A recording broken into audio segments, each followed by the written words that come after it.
के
ऊपर इतना लंबा चौड़ा डिस्कशन हुआ, तो आप गवर्नमेंट से क्या रिफॉर्म्स या क्या सपोर्ट चाहते हैं स्टील इंडस्ट्री के लिए, जिससे स्टील इंडस्ट्री को भी फ़ायदा हो और जितने भी मतलब लोग हैं इस इंडस्ट्री के उनको हेल्प मिले, या क्या मतलब आपकी राय है इस? देखिए, जब आप स्टील सेक्टर को देखते हैं तो स्टील सेक्टर जीडीपी का 2% कंट्रीब्यूट करता है, इंडस्ट्रियल आउटपुट का 7% कंट्रीब्यूट करता है। 6 लाख लोग डायरेक्टली एम्प्लॉयड हैं, 20 लाख लोग इनडायरेक्टली एम्प्लॉयड हैं। 50,000 करोड़ रुपीज़ आपको स्टील सेक्टर से मिलता है। और steel is a basic raw material, चाहे इंफ्रास्ट्रक्चर ले लीजिए, कंस्ट्रक्शन ले लीजिए, ऑटोमोबाइल ले लीजिए, मशीनरी ले लीजिए, रेलवे ले लीजिए। आज की डेट में हमारी इंडस्ट्री में सबसे बड़ा चैलेंज है unorganised sector versus organised sector. जो अनऑर्गेनाइज सेक्टर जो मेटल स्क्रैप में डील करते हैं वो मेजर कंसर्न है। ऑफ कोर्स गवर्नमेंट ने उसको रिवर्स चार्ज में डाल दिया, बट उससे पर्पस फुलफिल नहीं हो रहा। आज मेटल स्क्रैप पे 18% का जीएसटी रखता है। हम ये कह रहे हैं कि आप मेटल स्क्रैप पे 5% कर दीजिए। उससे दो फायदे होंगे। जो अनऑर्गेनाइज सेक्टर है वो टेम्पटेड होगा ऑर्गेनाइज सेक्टर में आने के लिए, और सब्सिक्वेंटली 5% पे मैं अगर पे करूँगा और जब मेरा आउटपुट सेमी फिनिश गुड्स या फिनिश प्रोडक्ट 18% पे जाएगा तो डिफरेंशियल 13% जो है वो हम जमा करेंगे गवर्नमेंट को। तो गवर्नमेंट को कोई लॉस भी नहीं हुआ, और जो मेटल स्क्रैप आज की डेट में चैलेंज है अनऑर्गेनाइज वाला, वो प्रॉब्लम भी सॉल्व हो जाएगी। कल मुख्यमंत्री जी और यहाँ पे केंद्रीय मंत्री जी आए थे, उन्होंने काफ़ी आश्वासन दिया है इंडस्ट्री को सपोर्ट करने का। इस संबंध में आप लोग क्या? देखिए, जब हमें आश्वासन मिलता है तो हम जीएसटी नेक्स्ट जनरेशन 2.0 रिफॉर्म जो अनाउंस हुआ, हम इसमें चाह रहे थे कि मेटल स्क्रैप को लिया जाए और उस पर रेट रैशनलाइजेशन किया जाए। चूँकि ये नहीं हुआ है तो हमारा सजेशन फिर से उनके पास जाएगा, और बाकी हमारी वॉइस अगर यहाँ के चीफ मिनिस्टर हमारी बात लेके सेंट्रल में finance minister, CBIC, GST council में रखेंगे, तो जो अल्टीमेटली हम चाह रहे हैं, अल्टीमेटली देखिए स्टील सेक्टर आज मेरी इंफ्रास्ट्रक्चर का बेसिक नीड है। इसको अगर सपोर्ट नहीं मिला तो मेरी इंफ्रास्ट्रक्चर जिसके लिए हम सारी चीज़ें देख रहे हैं वो कैसे आएगी। तो आपको सिंप्लीफाई करना है। जीएसटी का मतलब है गुड एंड सिंपल टैक्स।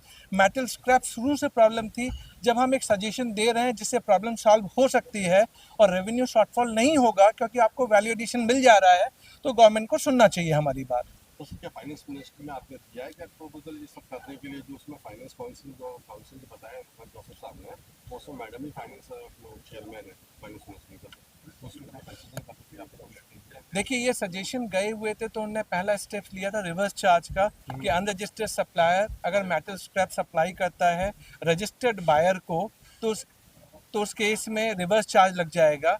उन्हें रिवर्स चार्ज तो लगा दिया, लेकिन रेट के बारे में कुछ नहीं कहा। फिर उन्होंने कहा कि जो अनरजिस्टर्ड सप्लायर है, जैसे ही वो थ्रेशोल्ड से ऊपर जाएगा, 40 लाख से ऊपर आ जाएगा, तो उसे रजिस्ट्रेशन लेना पड़ेगा। और जो अनऑर्गेनाइज सेक्टर है, जो रजिस्ट्रेशन लेना ही नहीं चाहता, तो उसके लिए 40 लाख की लिमिट कहाँ वर्क करेगी। जब आप 18 को 5 पे ले आएंगे, आप सोचिए ना, एज ए कंज्यूमर बिहेवियर, 18 से जब 5 पे आ जाता है तो जो अनऑर्गेनाइज सेक्टर है वो भी टेम्प्ट करता है कि ठीक है मैं रजिस्ट्रेशन ले लूँ। और 5 लेने से जो बाद में सेमी फिनिश और फिनिश वाले हैं उनको क्रेडिट मिलती है, और फाइनल प्रोडक्ट पे आपको 18 मिल रहा है। तो सबकी प्रॉब्लम अगर एक साथ सॉल्व हो तो हमको वो काम नहीं करना चाहिए। तो अगर मान लीजिए हमारी बात पहले रखी गई थी और नहीं मानी गई है, तो एक बार फिर से सुन लिया जाए। Thank you sir. Unorganised sector में है वो ऑर्गेनाइज सेक्टर में कन्वर्ट होंगे, क्योंकि 40 लाख रुपए वाला जो अनऑर्गेनाइज में आदमी है वो ये चाहता है कि भाई मैं क्यों रिटर्न भरूं, लेकिन जब टैक्स कम हो जाएगा तो धीरे धीरे वो समझेगा, जबकि उसको हेराफेरी करने के चांस कम हो जाएंगे तो एक सही रास्ते पर चलने की वो कोशिश करेगा। तो हमारी डिमांड जो है, अभी अपने ऑनरेबल चीफ मिनिस्टर साहब आए थे, उनके माध्यम से भी ये रखी गई है, स्टीलेक्स के माध्यम से योगेश भाई जी के थ्रू भी कई दफ़ा रखा गया। हम सीतारामन मैडम से भी मिले थे, उन्होंने कुछ बातें हमारी सुनी है।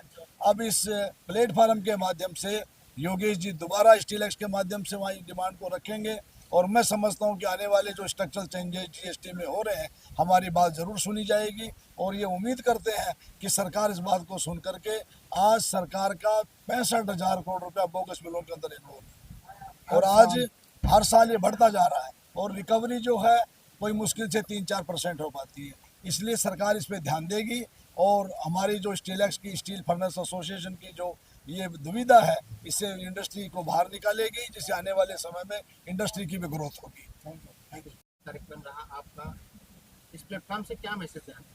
सर, इस स्टील महाकुंभ के अंदर हम लोगों ने 2 दिन का ये कॉन्फ्रेंस लिया था। इसमें अलग अलग विषय पे काफ़ी चर्चा हुई थी, अलग अलग विषय पे काफ़ी चर्चा हुई। इसमें इनॉग्रल सेशन में हमारे माननीय मुख्यमंत्री महाराष्ट्र के श्री देवेंद्र फडणवीस जी और हमारे ऑनररी मिनिस्टर श्री प्रहलाद जोशी जी, जो केंद्रीय मंत्री है new and renew power ministry के, और बीआईएस भी उनके अंडर में आता है, वो इस इनॉग्रल सेशन में यहाँ पर मौजूद थे। उन्होंने हम सब लोगों को एक मैसेज दिया है कि प्राइम मिनिस्टर श्री नरेंद्र मोदी जी का कहना है कि हम लोगों को विकसित भारत के अंदर ग्रीन स्टील को प्रमोट करना पड़ेगा, और ग्रीन स्टील हम अगर बनाएंगे तो हम एक्सपोर्ट के पात्र होंगे, और हम मैक्सिमम एक्सपोर्ट करना चाहते हैं, 50 मिलियन टन का एक्सपोर्ट हम करना चाहते हैं। पर ग्रीन स्टील बनाने के लिए जो दिक्कतें हैं, उसमें हमको रॉ मटेरियल चाहिए, ग्रीन स्टील का ग्रीन रॉ मटेरियल चाहिए, और ग्रीन रॉ मटेरियल जो है वो है स्क्रैप। तो स्क्रैप को अगर हमको अवेलेबल करके देना है तो उसको जो अनऑर्गेनाइज सेक्टर में अभी स्क्रैप चलता है उसको ऑर्गेनाइज वे में लाना पड़ता है। तो ऑर्गेनाइज वे में जब स्क्रैप आएगा, इस वे में जब ये स्क्रैप को हम लाएंगे, तभी हम इससे ग्रीन स्टील बना पाएंगे। तो इसको ऑर्गेनाइज में लाने के लिए सबसे पहली बात है कि जीएसटी के दायरे में सुधारना करनी पड़ेगी। स्क्रैप के जीएसटी की जो दर है उसको घटाना पड़ेगा, 18% से 5% पे लाना पड़ेगा, ताकि उसमें जो ऑर्गेनाइज्ड और अनऑर्गेनाइज का जो प्रॉब्लम है वो रिजॉल्व हो जाए, और सारा के सारा जो स्क्रैप है वो ऑर्गेनाइज वे में आ जाए सिस्टम के अंदर। तो इससे क्या है कि गवर्नमेंट की साल की 40 से 50,000 करोड़ की जो जीएसटी की चोरी होती है, जो जीएसटी का ठेफ होता है, वो बच जाएगा, और स्क्रैप मिलना जब चालू हो जाएगा तो ग्रीन स्टील बनने में आसानी होगी। तो हमारा इस माध्यम से संदेश देना है कि हम लोग ये चाहते हैं, ये मैसेज पहुंचाना चाहते हैं कि हमको सस्टेनेबल स्टील बनाने के लिए जो दिक्कतें हैं जीएसटी की, उसको रिजॉल्व किया जाए। या तो उस पर सबसे इम्पोर्टेंट है पहला कि उसकी दरों को, अगर स्क्रैप के हम टैक्स की दरों को कम कर दें तो एक अच्छा सुझाव हो सकता है। दूसरा सुझाव हम ये चाहते हैं कि 16(2)(c) का जो एक्ट है उसके अंदर अगर बदलाव किया जाए तो उससे बहुत राहत मिलेगी एक मैन्युफैक्चरर को और वो ग्रीन स्टील बना पाएगा।